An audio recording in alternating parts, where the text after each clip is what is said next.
Hi hello నమస్తే, welcome to mister Rama.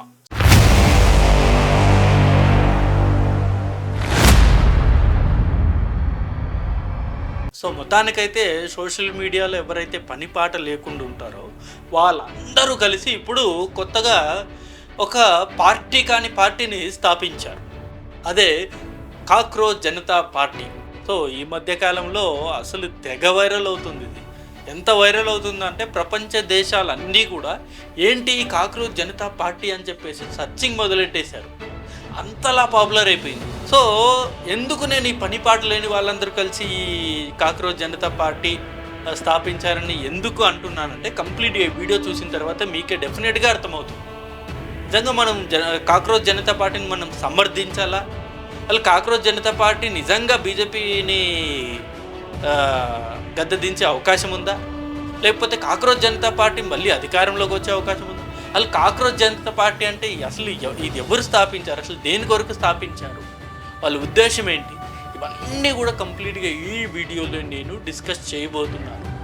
ముందుగా ఈ అంశం గురించి మీ అభిప్రాయాన్ని కూడా కింద కామెంట్ రూపంలో డెఫినెట్గా తెలియజేయండి. కాక్రోచ్ జనతా పార్టీ మీద మీ అభిప్రాయాన్ని డెఫినెట్గా తెలియజేయండి. ఇప్పుడు ఎవరైతే ఈ కాక్రోచ్ జనతా పార్టీ పెట్టారో దాన్ని ఫాలో అవుతున్నారో వాళ్ళు మరో షేడ్ ఒకసారి మీరు చూడండి. ఈ పిక్చర్లో మీరు చూస్తుంది ముంబైలో మన ఇండియా కప్ కొట్టినప్పుడు జరిగిన ర్యాలీ ఇది. సో ఈ ర్యాలీలో అనేక మంది యూత్ పాల్గొనడంలో తప్పు లేదు. ఎందుకంటే మన ఇండియా కప్పు కొట్టింది కాబట్టి, కప్పు గెలిచింది కాబట్టి దాన్ని సెలబ్రేట్ చేసుకోవడానికి అక్కడ వాళ్ళు హాజరయ్యారు. దానిలో తప్పు లేదు, ఏమాత్రం తప్పు లేదు. బట్ ఇదే ప్రజలు, ఇదే యువత ఎందుకని మణిపూర్లో ఒక ఇన్సిడెంట్ జరిగితే ఇద్దరు మహిళల్ని నగ్నంగా రోడ్డు మీద ఊరేగిస్తే ఎందుకంటే ఇదే యువత స్పందించలేదు? మరి ఇక్కడ వీళ్ళేమో ఎంజాయ్మెంట్ కావాలి, వీళ్ళకేమో సెలబ్రేషన్ కావాలి. మరి ఇక్కడ మణిపూర్లో జరిగిన ఇన్సిడెంట్ మీద వీళ్ళకి అసలు పట్టింపు లేదు, అసలు వాళ్ళకి తెలియనట్టు. అసలు ఈ టూ సైడ్స్ ఎందుకు? సో మరోపక్క బెంగళూరులో ఆర్సీబీ మొట్టమొదటిసారి కప్పు గెలిచింది. అందులో యువత తండోపతండాలుగా వచ్చేసి అసలు స్టాంపేడ్ జరిగింది, తొక్కిస్లాట్లు జరిగింది. తొక్కిస్లాట్లో సుమారు చాలామంది చనిపోయారు. అభం శుభం తెలియని అమాయకులు ఆ తొక్కిస్లాట్లో చనిపోవడం జరిగింది. మరోపక్క నీట్ పేపర్ రీసెంట్గా లీక్ అయిపోయింది. 10 లక్షలకు 20 లక్షలకు అంగట్లో సరుకులా కొంటున్నారు నీట్ పేపర్. సో దాని మీద నీట్ ఎగ్జామ్ మీద ఆధారపడి కొన్ని లక్షల మంది భవిష్యత్తు డిపెండ్ అయ్యి ఉంది. అందులో ఈ నీట్ పేపర్ లీక్ అయిందని బయటికి తెలిసిన తర్వాత మొత్తం రీషెడ్యూల్ చేశారు, ఎగ్జామ్ పోస్ట్పోన్ చేశారు మరొకసారి. సో ఆ వార్త తెలిసిన తర్వాత అనేక మంది చనిపోవడం జరిగింది, అనేక మంది విద్యార్థులు సూసైడ్ చేసుకున్నారు. ఇక్కడేమో ఆర్సీబీ కప్పు గెలిచిందని వచ్చి చూడ్డానికి వచ్చి సెలబ్రేట్ చేయడానికి వచ్చి ఇక్కడ తొక్కిస్లాట్లో చనిపోయారు. మా భవిష్యత్ ఏమైపోతుందో అని ఒక దిగులతో ఇక్కడ యువత మొత్తం సూసైడ్ చేసుకుంది. సో ఈ రెండు కంపారిజన్ చేస్తే మీకు ఏమనిపిస్తుంది? సో వీళ్ళు సెలబ్రేషన్కి వెళ్ళడానికి టైం ఉంటుంది, ఇక్కడ ఈ నీట్ పేపరు లీక్ అయిన తర్వాత దాని మీద ప్రశ్నించడానికి మాత్రం ఏ ఒక్కరికి టైం ఉంటుంది.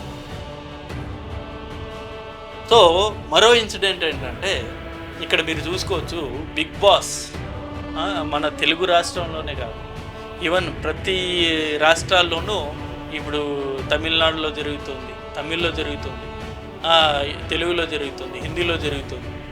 ఇలా ప్రతి దగ్గర కూడా, ఈవెన్ మలయాళంలో కూడా జరుగుతుంది. ఇలా ప్రతి దగ్గర కూడా బిగ్ బాస్ జరుగుతుంది. అక్కడ ఫైనల్ ఎవరైతే గెలుస్తారో ఆ గెలిచిన తర్వాత భారీ ఎత్తున ర్యాలీలు జరుగుతాయి. మొత్తం అసలు యువత ఎంతలా పాల్గొంటారంటే నిజంగా అదేదో వాళ్ళ అసలు దేశానికి ఒక స్వాతంత్రం తెచ్చిందో, లేకపోతే ఆపరేషన్ సింధూరు లాంటి ఒక యుద్ధంలో పాల్గొని విజయం సాధించారో అన్నట్టుగా ఆ బిగ్ బాస్ విన్నర్కి తెగ ర్యాలీలు కడతారు. మామూలు జనాలు హాజరు కారు. కానీ ఇదే యూత్ వాళ్ళకి సంబంధించిన అంశమే అన్ఎంప్లాయ్మెంట్ గురించి మాత్రం ఏ ఒక్కరు కూడా అసలు స్పందించరు, ఏ ఒక్కరు కూడా ముందుకు రారు. ఏది వీళ్ళకి ప్రాముఖ్యత?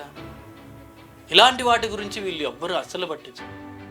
అంతెందుకు, మన భారతదేశంలో 1 ఇయర్కి సగటున 30,000 మంది పైగా రేపులు జరుగుతుంది ఆడపిల్లలకి.